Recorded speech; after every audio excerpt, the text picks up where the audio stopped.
Namaskar, Acharya.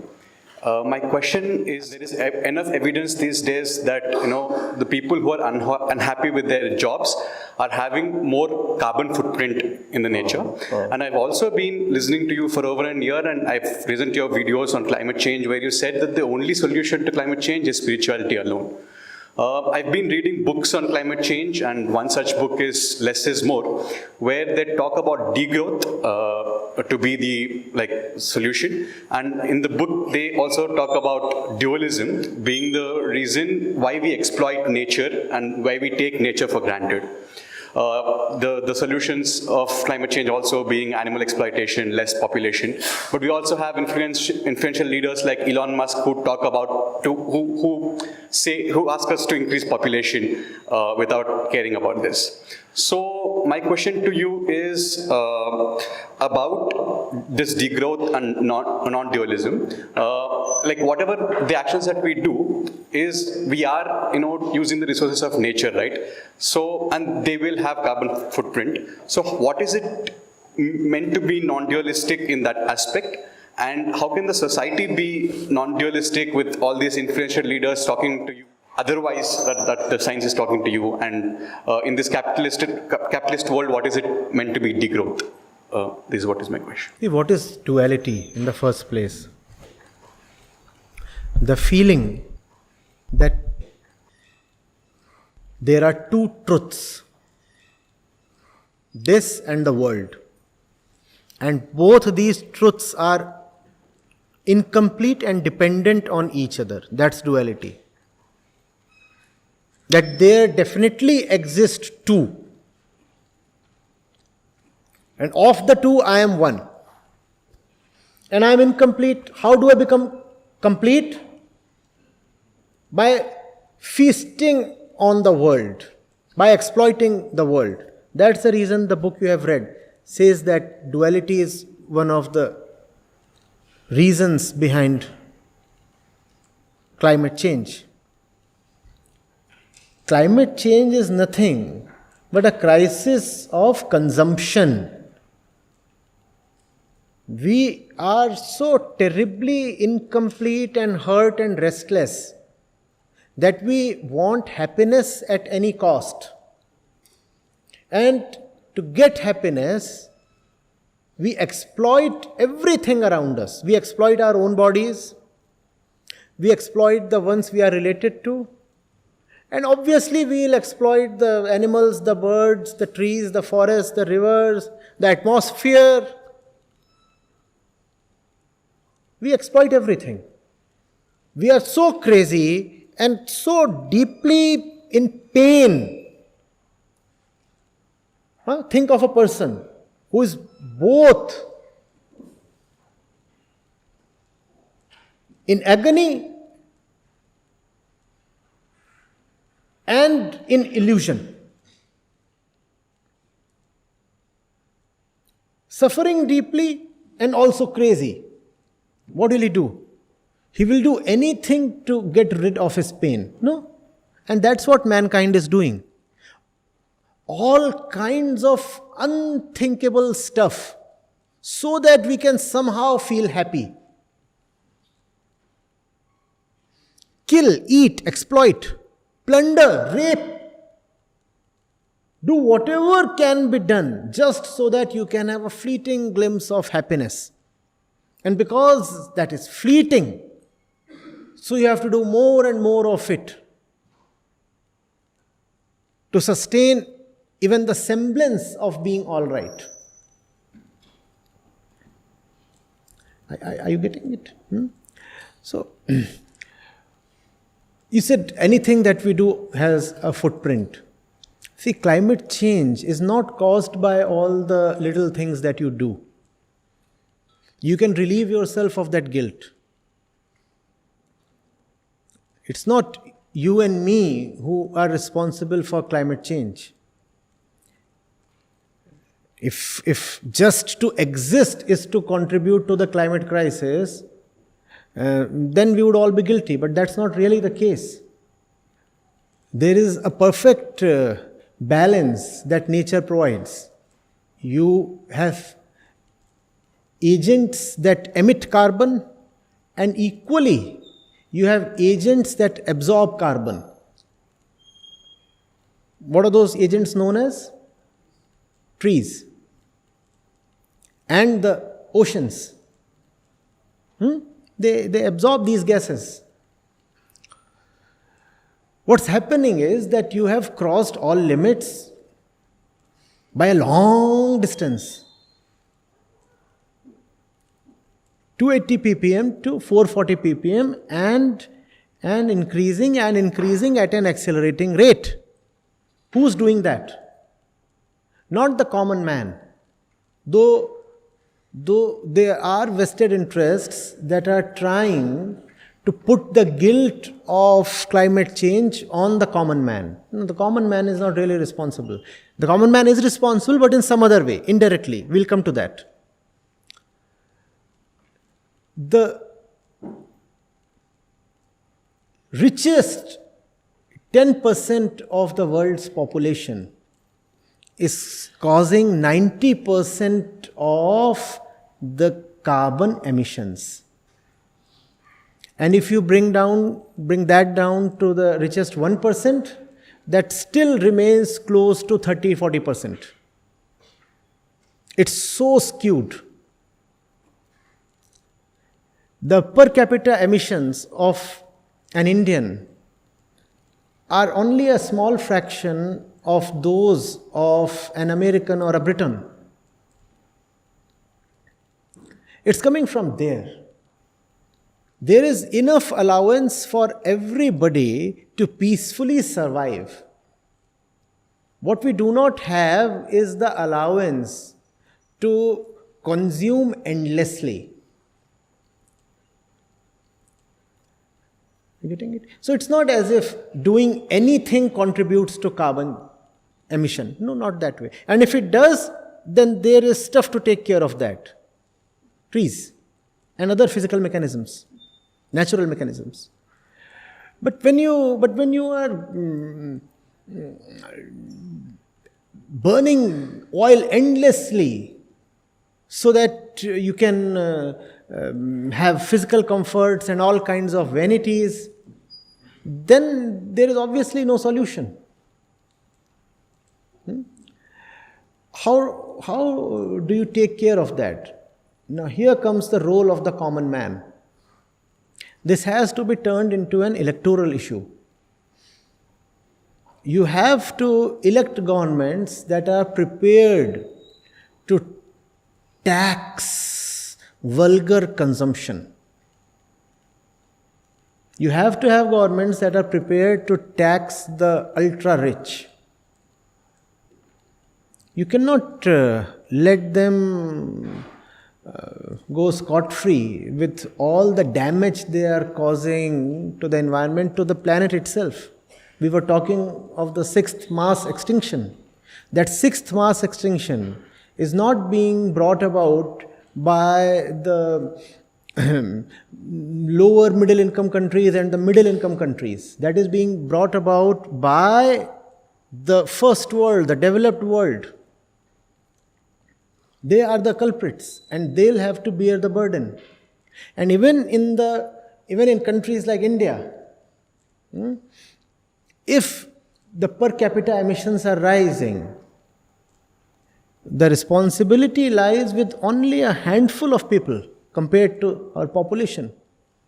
They are the ones who have to be singled out and taxed. Are you getting it? It is a very clever ploy to make the common man feel responsible. So what does the common man start doing to alleviate his guilt? He says, fine, I'm recycling. I'm not using plastic that much now. Or I'm turning organic. Or I'm reducing my electricity consumption by 15%. The question is, dear, how much electricity does the common man anyway consume? It's not the common man who is causing all this. I'll tell you who is causing it. Your role models are causing all this. The influential fellow you referred to is causing all this. And it's a great tragedy when the ones who are influential are neither intellectual nor spiritual. Think of it. A brain-dead fellow is so influential just because he has so much money. And you can have a lot of money without being intellectual at all. It is possible. It is happening. Your role models are very unworthy people. And they are role models exactly because you find them consuming a lot and you all aspire to consume that much. So they become your role models. You say, wow. Somebody asked a famous soccer player and he says, I have 20 cars. All luxury ones. And that simply charms you so much, wins you over. 20 cars. 5 Rolls Royce. He does not even want to own a cheap thing like Mercedes. Not one, but multiple private planes. Super expensive yachts. Yachts to take care of yachts. And that's what we all aspire for. Why? That brings us to the point we started from. Our dualistic philosophy of life. We all have been taught wrongly. We have been trained wrongly. Life education we have been deprived of. So all that you want through all that you do is consumption. What do you live for? Consumption. How do you know a fellow is doing well in life? He is able to consume a lot. When consumption is the ideal, climate change is the result. And all these role models, people you follow, the ones who have 50 million on Instagram and places, what are they displaying to you except their ability to consume? Either they display their own ability to consume or they present themselves in certain cases as stuff to be consumed. For example, a voluptuous female model. Why does she command that kind of a following? She is saying, I am available to be consumed, at least optically. Consume me. Or you will follow a billionaire, a millionaire, or somebody. We have been taught the wrong purpose of life, and the results are catastrophic. We do not know why we exist. And climate change, therefore, is a result of a totally wrong kind of education, the wrong fundamental philosophy of life. Is all this coming together and making sense? Or is it appearing too scattered? Do you see how it is all integrated? Do you see how the one you follow on Instagram and the rising ppm levels are directly correlated? Do you see all these things? In general, they will appear different issues, not related, but they are very much related. The very concept of good life is a carbon-intensive one. The very concept of happiness is carbon-intensive. When you become richer, you typically become a meat eater. Do you know how much does animal agriculture contribute to climate change? Just as much as fossil fuels do. Everything that makes you happy is actually something that is destroying the earth.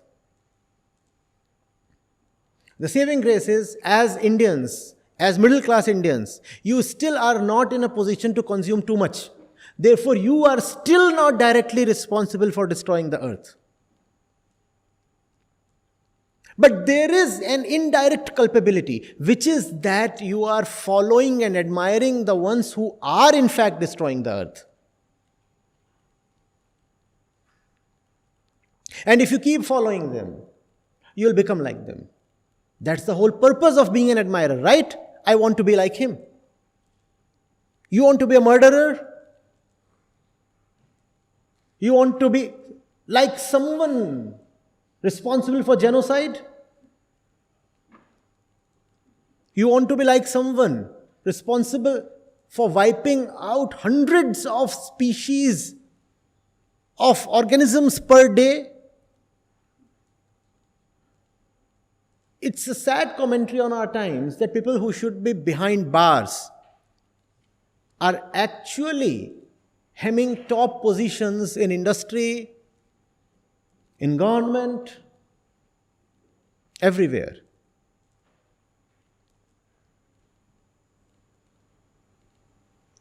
Choose your role models very carefully. It's got something to do with love. Be very careful about the ones who appeal to you. Don't be just driven to anything that appears attractive. We do not know whether much can be done to save the planet. Probably we are all inexorably on our way to extinction. But still, you have a life to live. Be very careful. Most people we follow, we admire, we respect are terribly unworthy. Don't fall for the gloss.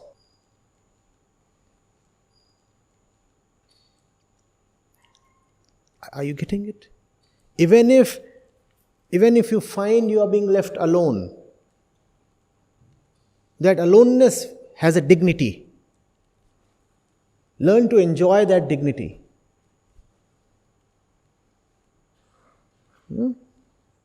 This brings us to the end of the Q&A session. Thank you, Acharya ji, for patiently answering all the questions, and I'm sure students are enlightened after this session, or at least started the process.